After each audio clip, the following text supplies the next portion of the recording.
Fidèles téléspectateurs, bonsoir et bienvenue dans ce journal.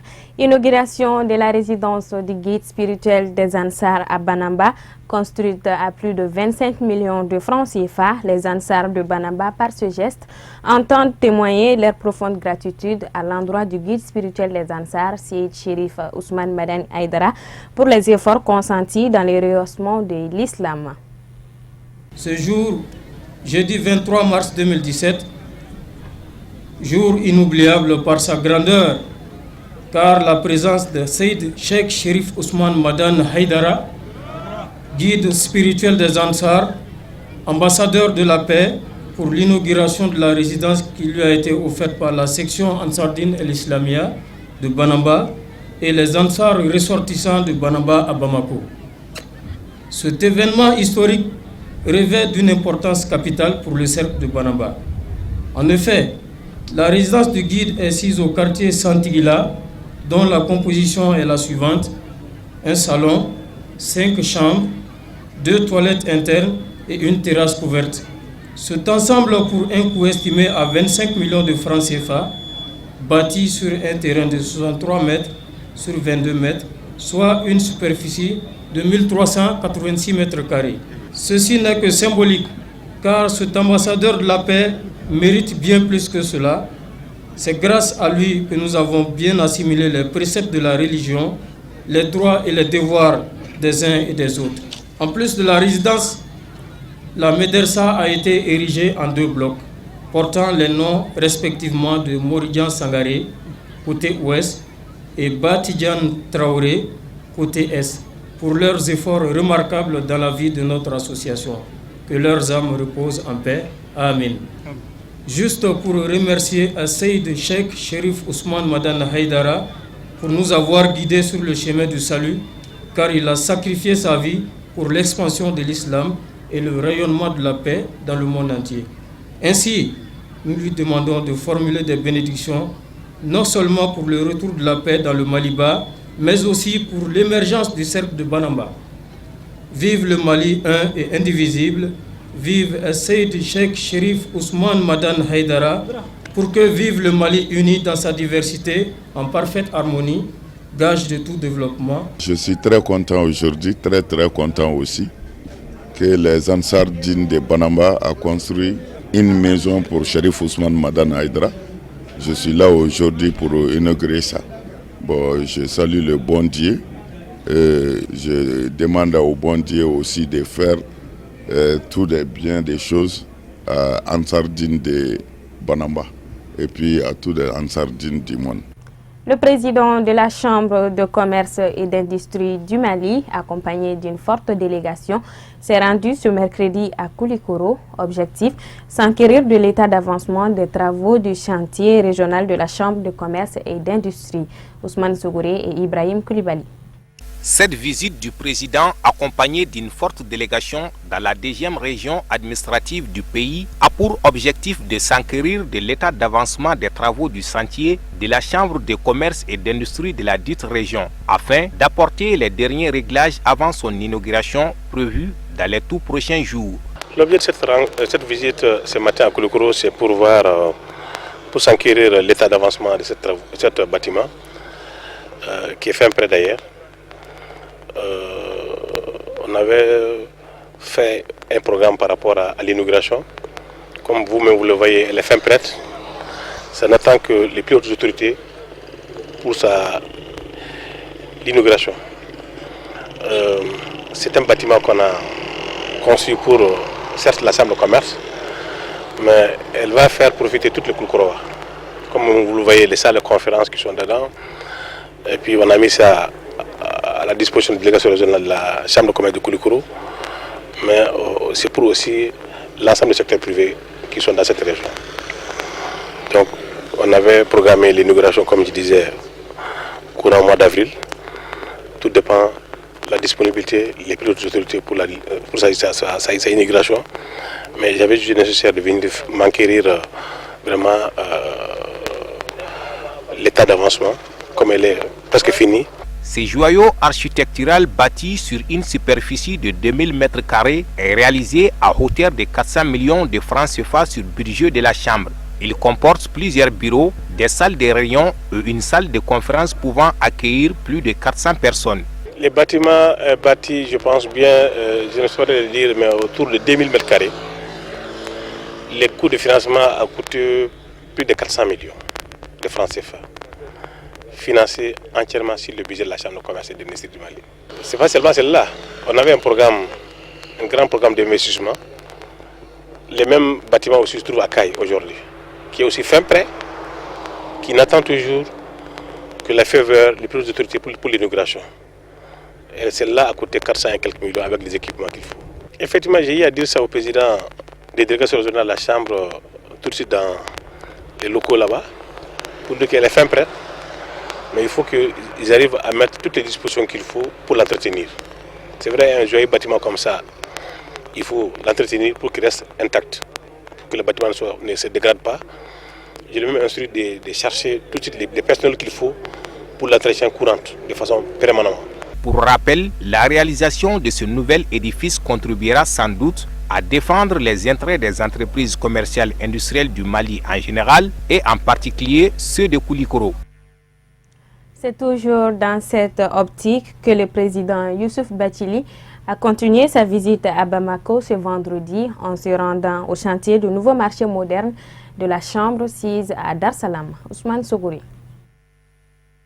Commerce et d'industrie du Mali, une chambre innovante au service des Maliens et mieux représenter les intérêts des entreprises commerciales industrielles, telle est la vision de son président Youssouf Bathily investi en 2015. C'est pourquoi il ambitionne la construction de plusieurs marchés modernes allant dans ce sens dans le district et les régions. D'où cette visite à Dar Salam sur le sentier du nouveau marché pour s'assurer du bon déroulement des travaux. L'objectif de cette visite de chantier, c'est pour s'enquérir l'état d'avancement de cette chantier qui a démarré il y a quelques mois de cela. C'est pour voir l'état d'avancement. C'est un chantier qui était programmé dans le cadre de nos programmes des équipements marchands.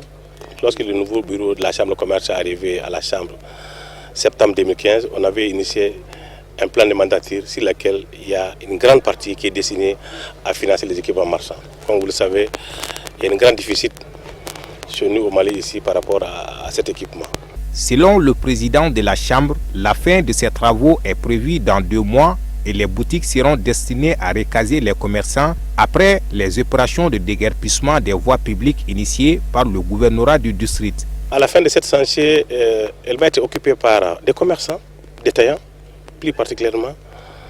Comme je disais, après l'adoption de notre plan de mandature, il y a eu une opération initiée par Madame le gouverneur, qu'on appelle l'opération de déguerpissement de voies, des artères, des places publiques à Bamako ici. Je pense que dans 2 mois, d'après les plans de construction, le délai qui a été donné, elle va être inaugurée par les plus hautes autorités. Je suis sûr que les premiers habitants de cette marché seront les déguerpis. L'appel toujours qu'on lance à l'endroit de l'État, de nous aider à avoir des espaces. La Chambre a suffisamment de moyens auprès de ses partenaires financiers pour construire des marchés modernes. Enfin, qu'on puisse sortir dans des marchés qu'on va à Bamako ici, avec des contreplaqués, avec des tôles, qui ne répondent pas aux normes. Donc vraiment, c'est notre souhait le plus absolu que l'État fasse tout pour nous assister d'avoir des espaces disponibles.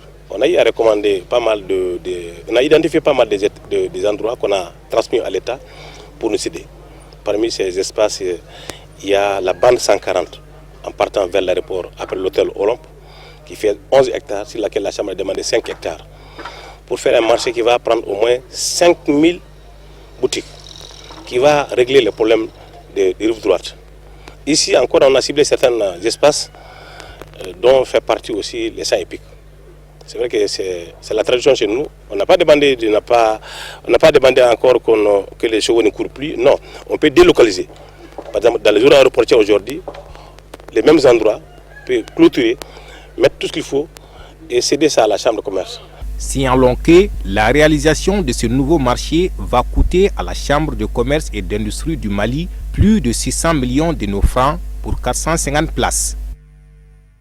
Le GDFOR met en place un centre multifonctionnel pour les femmes de Samalé dans la commune rurale du Mandé. Objectif, lutter efficacement contre le reboisement dans la forêt. Kafouné Bachili nous fait le point. C'est dans le but de protéger la forêt contre la coupe abusive de bois et de lutter contre la sécheresse que le GDFOR met en place ce centre multifonctionnel pour les femmes de Samalé. Une grande opportunité à saisir pour ces femmes dans le cadre de leur autonomisation. C'est un village riverain de la forêt classée des Monts Mandingues. Cette forêt classée est soumise à la pression de l'exploitation du bois, de par la pression émise aussi de par les facteurs de changement climatique. Alors les populations, nous sommes en train de les décourager à exploiter le bois et il faut proposer des alternatives. Ce centre s'inscrit dans ce cadre-là. Alors au niveau de ces centres, les femmes qui sont au nombre de 90 adhérentes aujourd'hui pour 5 villages sont en train de produire le beurre amélioré. Alors aussi il y a les dérivés du beurre, notamment le savon, le gel, l'eau de javel, le lait corporel, assez de produits qui sont des dérivés du beurre. Alors le geste aujourd'hui s'inscrit dans le cadre là parce qu'il faut améliorer les conditions de production du beurre et de ses dérivés. Et les femmes ont besoin pour ça des marmites, des seaux, des bassines, des louches, des foyers améliorés. Donc GDFOR a fait un geste dans ce sens-là avec un appui d'une valeur de 11 500 000 pour pouvoir améliorer les conditions de production en octroyant des équipements de production à ces femmes-là. Nous sommes là dans ce cadre. Les autorités communales demandées, ainsi bien que les responsables du GDFOR, tous exhortent les femmes de Samalé à faire bon usage de ces centres. Dans le cadre de la production du beurre et des dérivés. Donc il faudrait que ces équipements soient utilisés expressément dans ce cadre-là, pas en dehors de ces cadres-là. C'est ce qui permet la durabilité des équipements et c'est ce qui permet l'atteinte des résultats. C'est vraiment le message que je donne à ces femmes. Et il faudrait que dans cette production, elles veillent à remplacer ces équipements parce que ce sont des équipements, ça va se gâter un jour. S'il n'y a rien à côté pour pouvoir les renouveler, ça va poser des problèmes après. Donc je leur demande non seulement d'utiliser de façon judicieuse ces équipements, mais aussi de veiller à leur renouvellement. Les heureuses bénéficiaires n'ont pas caché leur sentiment de satisfaction quant à l'acquisition d'un tel centre qui permettra à coup sûr leur autonomisation à travers les activités génératrices de revenus. La une de l'actualité hors de nos frontières, en bref et en images, une compilation signée Khadija Kité.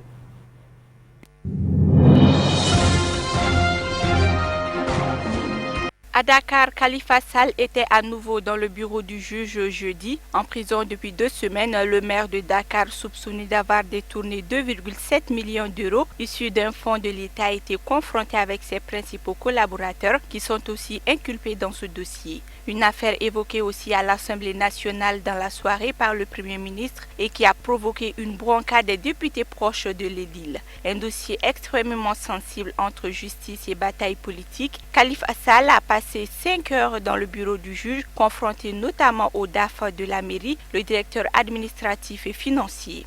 À la sortie du tribunal, l'un de ses avocats a déclaré que le dossier était absolument vide. En fin de journée, c'est donc à l'Assemblée nationale que le débat s'est poursuivi. Les avocats accusent la justice d'être aux ordres de l'État pour casser la carrière politique de Khalifa Sall.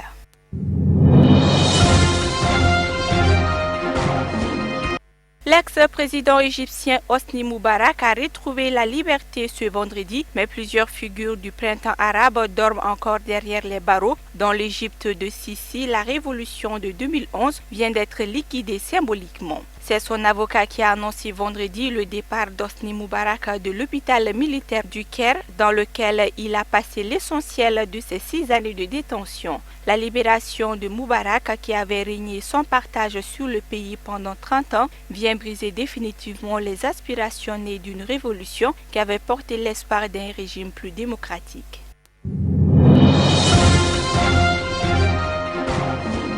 Au Bénin, l'examen de la réforme de la Constitution commence ce vendredi par les députés, un vaste projet de loi qui doit modifier 43 des 160 articles de la Constitution. Parmi les mesures emblématiques, le financement public des partis politiques et un mandat unique de 6 ans pour le président de la République. Le texte stipule par ailleurs que pour être candidat, il faut être de nationalité béninoise depuis au moins 10 ans, avoir entre 40 et 70 ans.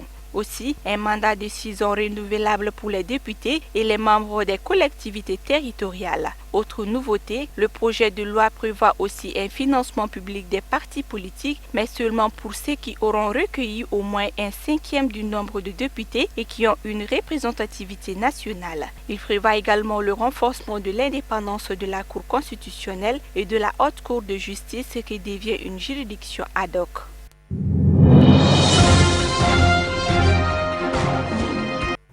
Avant de boucler cette édition, cet avis de réunion, l'association des ressortissants de Boussin à Bamako, ARBB, sont convoqués à une grande réunion le dimanche 26 mars 2017 à 10h06 à l'école fondamentale de Bozola. Le président invite tous les ressortissants de Boussin à Bamako et environnants de participer massivement à cette réunion. Compte tenu de l'importance de l'ordre du jour, la présence de tous est vivement souhaitée. Contact 69 62 81 51. Bamako le 23 mars 2017. Fin de cette édition. Merci de l'avoir suivi. Le programme continue sur Chérif La Télévision. À très bientôt.